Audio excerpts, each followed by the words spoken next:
All right, everybody, we're back. We're so back.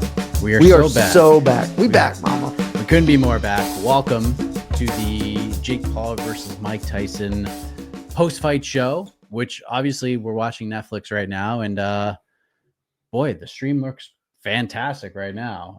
Tough night. Shocker. Tough night for Netflix to begin things. But in the end, if you're just joining us and did not watch the fight, Jake Paul defeats Mike Tyson via unanimous decision, sweeps one card, I believe.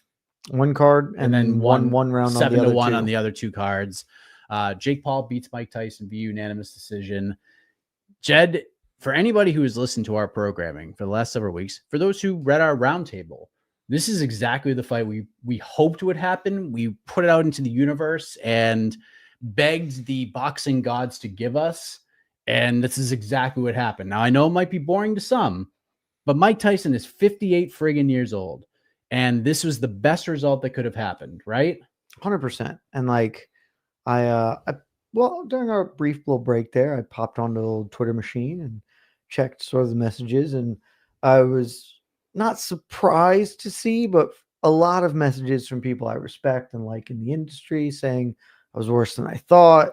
I was terrible. Blah, blah, blah. I was like, guys, what did you think was happening here? Like, that was the best outcome. And I always thought it was the most likely outcome. For a brief minute during the fight, there looked like maybe it wasn't going to be that outcome. Maybe Jake Paul was really going to try to get there and get after him and then didn't. And thank goodness he didn't, because for all the people right now saying that was boring, whatever, if you are not a longtime combat sports fan, you're tuning in for the spectacle and happened upon us, happy to have you. Hope you stick around with us in the future. I absolutely understand you people not being a vibe there and be like, yeah. But for the people who are regulars, tune in and watch this stuff, you gotta be happy with that, because wanting anything else was unrealistic, honestly. And you could be feeling a lot worse right now. And we avoided the really bad outcome. So yeah, I thought it was great. Yeah, a nice moment for Mike at the end. You know, you could see the pride in him that he went 8 rounds and did it and made a shitload of money. And then Jake Paul, very wisely and very smartly, put Mike over, said Mike was a very tough fight. And Mike Tyson, of all the people that Jake has fought, the only fighter he has not knocked down in a fight. I mean, and that's as it should be. He's clearly the best fighter. I mean, maybe not this iteration of him, but he's the best boxer ever. And so to have that, and again, I said a lot during the watch party, Mike looked amazing for 58. You have to put the caveat of 58 all over that, because I guarantee you, everybody watching this, and me and you and the whole world, nobody would look better at 58 than Mike did tonight. And so, yes, was it entertaining in like objective terms? It was not, but we avoided the bad outcomes, and there's a lot to respect, even if, again, maybe it's not your favorite thing that ever happened. We got other fights that we will talk about that frankly make up for the main event, being what it was. Yeah. True or false, Mike Tyson fights again, exhibition or otherwise? True. I mean, we saw it in the cage afterwards. He was basically kind of poking Logan Paul to set something up there. Whether that ends up happening, Logan Paul kind of honestly would make sense for Logan Paul. He kind of likes... Logan might actually try to fight him, though. I have to believe Logan also understands the assignment there. But I think somebody will get in there and do it again with somebody, because he clearly wants to, and maybe it'll be different terms. Maybe he'll recognize 8 rounds was clearly too much for him. The last 2 rounds he functionally did almost nothing, so maybe it will be a 6-round exhibition. Maybe it's an exhibition match against Floyd Mayweather or something silly like that. Why not? But I feel pretty confident Mike is not ready to let it go at just this one. Well, I mean, I just thought of something. This is Netflix. WWE is going to Netflix. Logan Paul is part of WWE. So they could do it in some WWE? kind of angle. Trust me, I do not want to see Mike Tyson wrestle or get into a physical thing, but You maybe know, have some managing spots. maybe being in the corner of another wrestler and So there landing gets a to right throw a hand or punch. something. Yeah, That's didn't okay. he? Wasn't he? I feel like he has previously done pro wrestling stuff. Yeah, I was there. WrestleMania 14. He was the guest enforcer Oh. for Stone See, Cold there you Steve go. Austin's first WWF title win against Shawn Michaels. Boston, Yeah. Mass at the TD Garden. So there you go. Mike Tyson maybe finds a home back in WWE. Jake Paul, what's next for him? He did the Canelo thing. Ariel set him up for it. And he said, Canelo needs me. I don't need him. If he wants the big money fight, he knows where I am. There's no chance that fight happens now. Now, if he went out there and nuked Mike Tyson and then cut a heel promo, maybe Canelo tries to save the face of boxing against this say boxing. absolute would have been maniac, which would have been that would have really been a psychotic, but brilliant. Also perhaps totally genius thought. Totally genius and brilliant. I'm glad that Jake did not watch the preview show where I pitched that as an idea. Yeah, because he might have done it. Now, where does Jake Paul go? Who does he fight? I think we're getting Tommy Fury. That's a change. So on our roundtable, we answered this question, and our general consensus, and I certainly was of the opinion, it is time. Do the KSI fight. Jake has always seemed less interested in that fight than KSI has, certainly for whatever reason that may be. But they are the two pillars of the influencer boxing scene. Whether Jake wants to be viewed as an influencer boxer or not, he is basically the version of it. KSI, that fight just makes sense. KSI arguably beat Tommy Fury, etc. Like, I think that fight is big business and a fitting point to do it, because why not? But I think if you're not going to do that, and Jake has just seems so disinterested in that matchup for reasons that kind of surprise me. There are options. There's Darren Till is out there floating in the ether, but I think the Tommy Fury rematch makes the most sense. He has spent some time pursuing real boxers this year and capped that off with this Mike Tyson win. They have heat. They have a rivalry. He wants to get that one back. I think that is. I'm not like massively confident in it, but if I'm putting my money down, I would say that would be my favorite right now. I think it's either Fury or KSI. Nothing else really makes sense right now. There's no other. I mean, maybe Conor McGregor, but that's just not going to happen. The UFC ain't going to let that happen. There's nobody else. There's nobody else in MMA. Like, there's just nothing. Darren Till is the only other name that remotely I don't even think that does anything. No one knows who Darren Till is outside of us. I agree. Yeah, especially the fact that like the last time we saw Darren Till, he got obliterated by, I mean, the strictest Super Series champion, but from the GOAT. Yeah, from the GOAT. So we'll see. Parker Porter's available, as Lazy Bed said. So yeah, give him a call. That would be really, really fun. So we'll see what happens with Jake Paul. Good on Mike Tyson, man. Went the full 8. Good on Jake Paul too. Again, like you said, and I'm completely in agreement with you.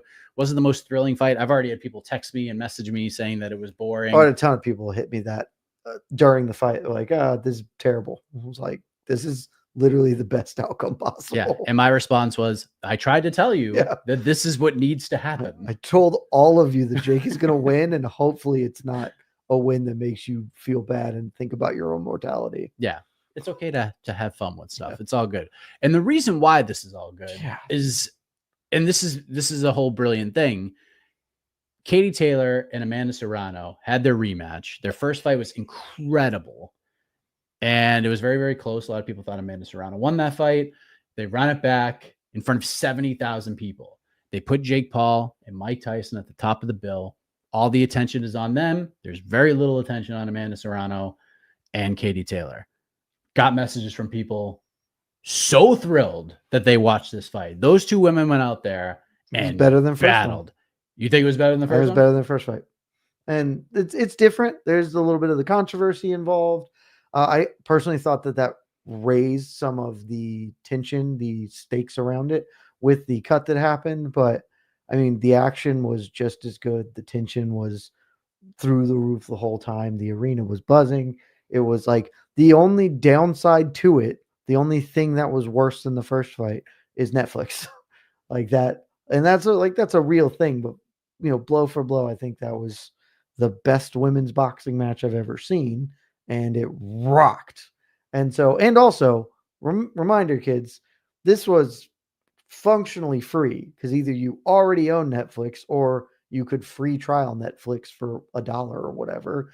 And you got this, and then you get the main event, which is a spectacle, not great. So, yeah, the co-main event was awesome, and nobody should be upset about the main event because the co-main was so good. Oh, it was absolutely incredible. And if you missed it, Katie Taylor wins another pretty controversial decision. I think this one is much more controversial than the first one. Yeah, there were a lot in play. Watching it live, I don't hate the Taylor card, but at the same token, the fact that only 1 point got taken away after 5 headbutts, I think it was, is insane. That might be a low count. There were a lot of them. I mean, it absolutely 1,000,000% affected that fight. I mean, there is no question that the weird thing is, I think that first one was a lot less of a headbutt and more of a clash of heads. The one that initially caused the cut really was them both kind of moving side to side and clashing. A bunch of the other ones were just Katie Henry Cejudoing dive bombing her head into her. And there can be no question that the cut was a major player in the fight, that the headbutts made the cut substantially worse. So that portion of it is absolutely like there's more controversy because of that. Even if ultimately, like you said, I'm kind of fine with the scorecard. Like, not how I scored it. We had the mystery round, so I can't speak for the mystery round. Round 2, we just did not see because of Netflix. So I tentatively gave that round to Katie Taylor. But ultimately, I scored the fight for Amanda Serrano. I'm excited to go rewatch it and see if I feel differently. But even in the watching of it, I was like, we were like, yeah, how do you score this round? It could go to either person. Like 8 of the rounds were just Serrano maybe landed some more punches, but Taylor landed the harder punches. And how are you judging them? And so I think another point should have been deducted. I think the headbutts were more of an issue than ultimately we got leveraged out by the rules. I'm not massively opposed to the scorecards as they stand. The thing that matters most to me, we got to see it again. They got to run. I don't care that Katie Taylor's 2-0. Both of them are highly controversial. Run it back forever and ever and ever. I don't want to see either woman fight anybody else. Nothing else makes sense. I don't care about anything else. I don't want to see Amanda Serrano fight anybody else. I don't want to see Katie Taylor fight anybody else. This is it. This is the fight. Skye Nicholson, cool, but no. She needs some seasoning anyway. Yeah, she loses to both of those women at this point. Let's just have these two fight. Do the trilogy in boxing, then do the 4th fight in PFL. Like, I don't care. That's it. Like, let's do it. That's it. And like, because it is one of those things where because both the first 2 are controversial, running a third back makes sense. I doubt either of them would have an issue with it. And like, maybe that's just I've mentioned this in the previous show. Maybe that's the next big combat sports event other than WWE. I know they're moving to Netflix. Maybe just the next Netflix show is this. Okay, we're doing Taylor Serrano 3, and that's the main event. That is that is the showpiece, as opposed to being the not sleeper because it's the co-main event, but stealing the show from the main event that was sucking up all the oxygen in the room. Yeah, and this is why that fight was on that card. That's why it was so important to have that rematch on this card. Is perfect booking and keep it intact, and that's why it was so important to have Amanda fight on the Jake Paul Mike Perry card, just to keep things rocking and rolling and to get us to this fight. Is perfect booking. Earlier this week, I was like, I don't know if this is good booking. I understand what they're trying to do. And I think that maybe it makes sense, but I was also legitimately like, nobody's talking about this fight because Paul Tyson is just gravity welling all of the interest. And so I felt a little odd that maybe this fight was being underserved with the clear light of hindsight. Perfect. It's exactly perfect. So many of my friends were texting me during the main event saying, I wish the women were fighting again. Oh man, that fight was insane. I've never watched women's boxing before. This is pretty nuts. And other things that I won't repeat for a lot of reasons, but like that fight drew interest from people who would never see women box ever. And so perfect booking. Absolutely. Shout out to both of those women putting on a show. Kate Taylor. They also understood the assignment. Yep. Went out there and beat the Everybody soul out of each tonight, other. except for the main card opener, really understood the assignment. Yeah, if you did not watch this event and you're planning on Skip the first rewatching it, hour. skip the first fight and skip the last fight. You don't need to watch Jake and Mike unless you just watch the kinda wanna first see what it round. was. We can watch the first round of it and then know how it goes. Yeah, you know how it goes. But watch Taylor and Amanda Serrano 2 fight absolutely rocked. I saw some people saying like, "Oh, thank God I didn't watch it." Well, then you missed one of the 3 best fights of the year in all of combat sports because this fight was incredible. And another fight that might be in the top 20, Mario Barrios and Abel Ramos. Jeez Louise, dude. Really fun. What an incredible fight. Ends up being a split draw. Both guys get knockdowns. Just a wave of momentum.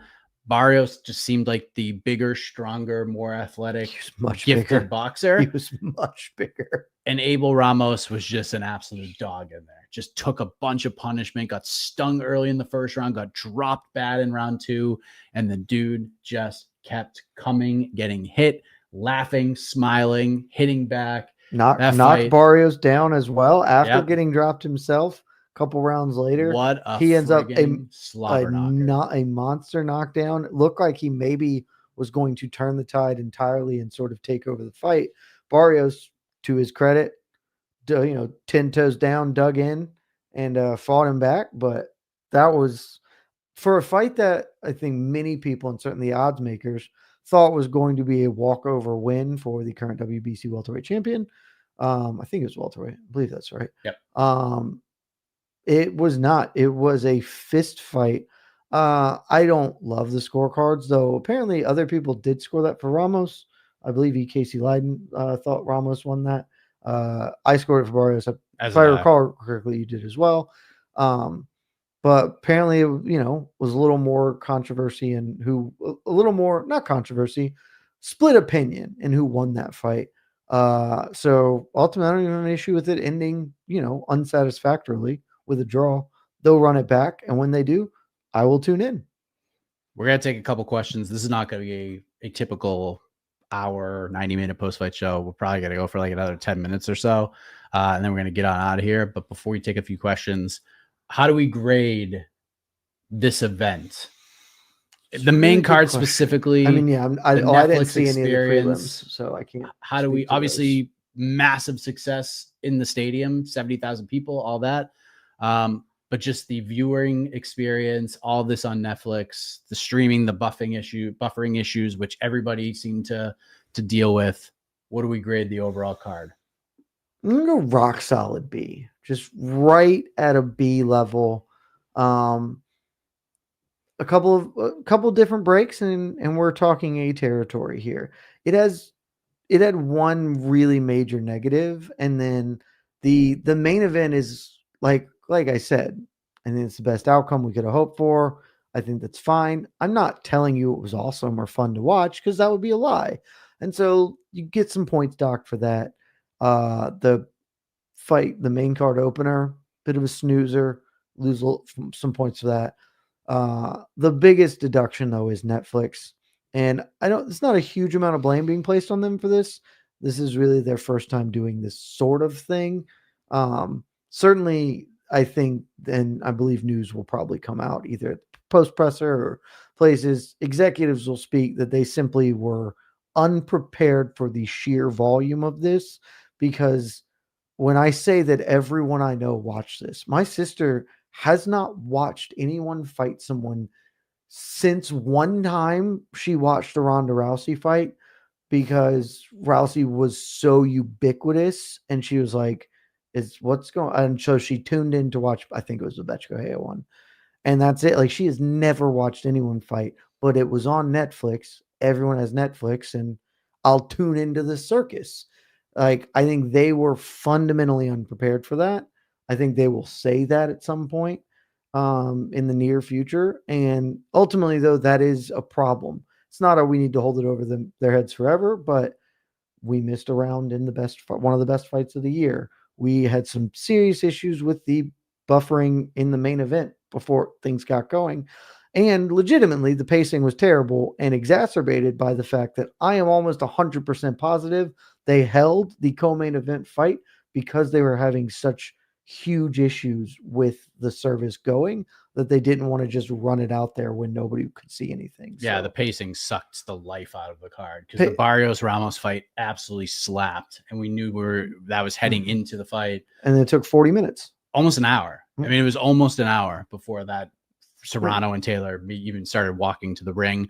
And then that fight ended, and there's all this momentum. All right, now we get the big 30 fight. full minutes. Yeah, it was, and that was like 10 minutes after all the promos and stuff. They're like, yeah, 30 minutes from right now, these guys are gonna start walking. Come on, man. Like, it's just the pacing was bad.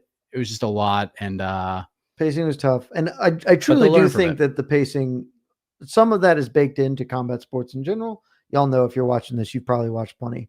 I honestly think that there is probably an hour full of showtime tonight that was not planned for. That was, we have to hold this because Twitter, like, buffering was trending. It was like the number 4 trending thing worldwide. It was ubiquitous problem. So they knock a lot of points for that. That's why it's a B, because I do think overall the totality of it, solid. I enjoyed myself tonight more, frankly, than I thought I might have. But enough issues that we can't get to an A. I think good enough to not be a C, though. Yeah, I'll say B minus. Yeah, right B minus works. If we didn't get the sandwich meat fights, this would have been like a C minus, miserable. D plus. Yeah. But that's the thing. If you give me one of the 5 best fights of the year, your floor is probably a B. If your fight card is literally one of the 5 best fights of the year on it. So yes. So we have this in the books, and now we move onwards to UFC 309. UFC 309. Let's take a few questions before you get on out of here. We've been live for well over 5 hours, and we're going to do it again tomorrow. So, Joseph, do Mike and Jed think Dana was strategic when telling us the plan for 310 at the same time as Jake's fight? This is like the least surprising thing that has ever transpired. And if you guys are wondering what the hell we're talking about, everyone has been asking what is going to happen at UFC 310. What's the main event going to be? We knew, we could not say. The main event is Alexander Pantoja defending the flyweight title against Kaya Sakura. That was supposed to be the co-main event. That now headlines, because now in the 5-round co-main event, non-title fight, no interim belt, which I kind of like, Shavkat Rakhmonov remains on the card. He will fight Ian Machado Gary. And if you're thinking to yourself, well, what about Joaquin Buckley? Joaquin Buckley is fighting Colby Covington in the main event of UFC Tampa. So that is what happened. Dana drops this news. So close to being right. Yeah. I said Colby was going to fight Shavkat for an interim belt. I was in the neighborhood. I was really close to that being right. Yeah. So I was made aware of this after the press conference. Dana said, we'll announce it tomorrow. Obviously reached out. We could not really say. I was told Shavkat was definitely fighting, but he was not fighting Kamaru Usman. He was not fighting Colby Covington, and he was not fighting Leon Edwards. And not a lot. Then we figured it all out. Yeah. People started leaking it. I don't think they were supposed to leak it. They just did it anyways. Not everybody has our journalistic standards. So, yes. And then, we find out Colby's fighting Joaquin Buckley. So this is obviously big news. That was a new little wrinkle. Yeah, I did not see that. I didn't see that one coming. I thought it was they were gonna like move Vicente Luque in there into like for a rematch, or I don't know what honestly I don't know what the hell they were gonna do. But that's what ends up happening. Joaquin Buckley still gets a big name.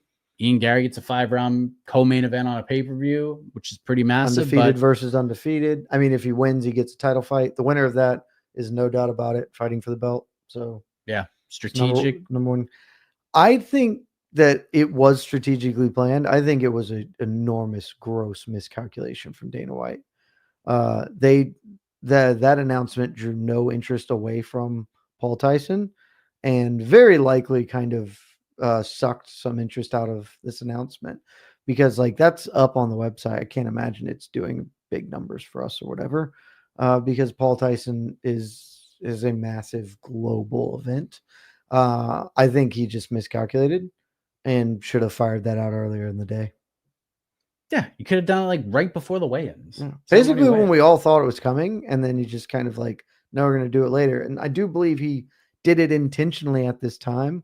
I think that was a misstep, but it ultimately doesn't matter. Yeah, I don't know if like they just didn't have Colby like locked in yet or something, and they wanted to just announce everything together. Maybe that could have been. I guess that could be it. Because I know Colby. I mean, it just seemed like Colby wanted the Shavkat fight. but maybe they just were like, no, we're not doing an interim belt because Bilal's not going to be out for that long. So we'll see. That's the big news in the MMA world. Credit to Bilal Muhammad. He didn't look at how smart Bilal was. He didn't even complain about it. He was just like, I think it's silly, but if they want to do an interim belt, that's fine. And now they're not even doing an interim belt. You're just the full-blown champion. Nick Diaz still scheduled for UFC 310. Nice. As of right now. To the best of our knowledge. If Ian Gary beats Shavkat, that would be wild. It would be by far the best one he's ever had. And I would be pretty close to the word astonished. Is he in the fighter of the year conversation if he beats Shavkat? I mean, not like credibly in it, but top 5? He'll get votes in the top 5 probably. So what? Who does he beat? He'd be 3-0. MVP, Jeff Neal, and Shavkat. That's pretty. All those it's pretty damn good. So I'm saying, like, get top 5. He'll get votes. He might not be ubiquitous. Joaquin Buckley. If Joaquin Buckley had beat Ian Gary, he was absolutely in the top 5. I mean, if Joaquin Buckley beats Colby, he's still 4-0. He's still very well, maybe like number 5 on some ballots. Yeah, 4-0 with a win over Colby. Yeah, and so I mean, things are reasonable stakes being fought for in all of these. I think Shavkat's going to kill Ian Gary, but I guess we'll find out. Well, so I guess that's your prediction. Oh yeah, I think that Ian Gary is one of the easier matchups for Shavkat. Why is that? Ian Gary doesn't do anything awesome, and Shavkat does a lot of things that are awesome. Like, I thought Usman, which is where I thought this fight would go, I thought that was the most difficult matchup for Shavkat, because Usman can force him to play fully a striking game, and Shavkat is like an effective striker, but he's not like an amazing striker. He's got pretty clear holes. Like, maybe technically I would say that Ian Gary is like a better striker than Shavkat, but just not in a way that is seriously dangerous. And as soon as they lock up in a clinch, Gary's just cooked. Like, Shavi's just going to run him there. So, but like, that's not really a criticism of Ian Gary. I have said for like 2.5 years, Shavkat's going to be the champion. The only thing that I thought would stop Shavkat from being the champion was when I thought Khamzat Chimaev would continue to make welterweight. And the moment that became apparent that would no longer happen, I was like, yep, Shavkat's going to beat the shit out of everybody else. So this is it. Last thing. Oh, you see the great Esther Lynn in the ring just going ham on the camera. Yes. I didn't see the goat in the ring, but I know she's there. Obviously Casey's there, and Esther in the ring pretty much all night from what I understand. So she's the goat for a reason. Bet she's got the sickest photos. Actually, we'll take one more from Lazy Bed. If Dana White speaks glowingly of this event tomorrow night, is that telling of possible intent to sign a streaming deal with Netflix? Dana White is going to be asked about this. There's no doubt about it. And it's hard to put yourself in that man's shoes. Does he put this over at all? I don't think so. I don't think he bashes it. And insofar as he would make comment, I think he will pivot it almost exclusively to the fight itself and saying, look, like, if I'm Dana White, let me get real mad. Oh, it was ridiculous. Just like, Mike is 58 years old. I love Mike. I've known Mike for years. I love Mike. And good for him. He looked great for 58. But like, what is Jake Paul even doing? If fight somebody your own, stop fighting these old men. Next, he's going to try and fight me. Fight someone your age. And it will not be at all about Netflix, because he can't trash Netflix. They very much want to keep that as an option, whether they sign with them or not. He cannot bash Netflix or the production. So I would be stunned if he said anything about the production of it. I think it will entirely be Jake Paul needs to stop fighting old fuckers, which is reasonable, frankly. I actually think he's going to put Jake over. I'll be surprised, but not in like not in a great way. Like, he's not going to like write a glowing review. It's going to be like the opposite of a compliment sandwich. It's going to be like the reverse compliment sandwich. Jake's a dickhead. I'm glad he knew the assignment. Good on him. Fuck him. Like something like that. I could see, I think this was ridiculous, but obviously a ton of people paid attention to it. It was a really big thing. and maybe he does put Netflix over to that extent of, I mean, but that's what you get when you work with Netflix. I wouldn't work with Jake Paul, but Netflix is obviously doing. I could maybe see that. I will be pretty surprised if he says anything nice about Jake Paul. But Yeah, I've been surprised by a number of things this year. So, and let's just be perfectly clear: this event creamed UFC 309 this week in terms of interest and this attention. event creamed literally everything that has happened in my professional fighting career. Yep, and maybe beyond. There is nothing I have covered in my life that has drawn as much interest as this has. Maybe one day I will pivot to football and cover a Super Bowl. Maybe that draws more interest. The Olympics globally certainly do. But like, yeah, 300 million people probably watched that fight tonight. It is astonishing the reach this thing had. Absolutely wild. Craziness. What a night. It was. Think about this. You all own Netflix. How many times when you're watching anything does Netflix not work? And you're never the only person on Netflix. It's Netflix. Everybody is watching reruns of Friends or One Piece or whatever the hell else is on Netflix. Your Peaky Blinders. And tonight it crashed because so many damn people were on it. It is like, I can't stress enough. It is a wonder how many human beings tuned in to watch this thing. Truly, we may never see something like this again in however long we cover this sport. Yeah, pretty wild. What a night it was. And we're just getting started here, everybody, because we're going to back to back. We're going to do this again tomorrow. We're going to do this again tomorrow. Any final thoughts, Jed?